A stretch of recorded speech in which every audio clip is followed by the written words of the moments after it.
باقي دا روح او دا نفس دا څه شی دی؟ خلک وایي یاره نفس دا دی نو روح دا دی. دا نفس څه شی دی؟ دا روح څه شی دی؟ بیا علماو کې دي کې یو تطبیق کړی دی او هغه دا دی چې دا روح چې دی دا یو جسم لطیف دی او دننه شوی دی په جسم کثیف کې.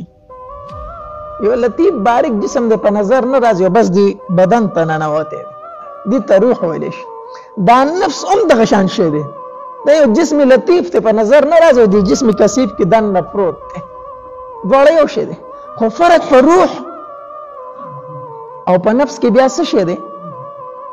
نو فرق پکې دا دی که نه چې دا ښه اخلاق او دا ښه خویونه چې صادریږي دا د روح نه دي، د دې نسبت روح ته کېږي، او اخلاق رذیله د ناکاره خویونه او ګناهونه د دې نسبت د نفس ته کېږي. یعنی دا ښه اخلاق او دا ښه کارونه د انسان نه دا روح صادروي او دا بد کارونه د ده نه د نفس صادر کوي.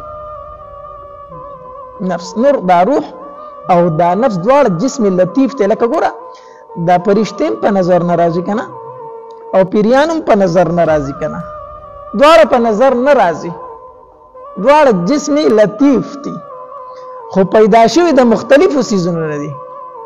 دا فرشتې د نور نه پیدا شوي دي او دا پیریان دا جنات د نار نه د اور نه پیدا شوي دي، د اور نه پیدا شوي، دواړه په نظر نه راځي. دکه د نفس او د روح د یو بل سره څه دی؟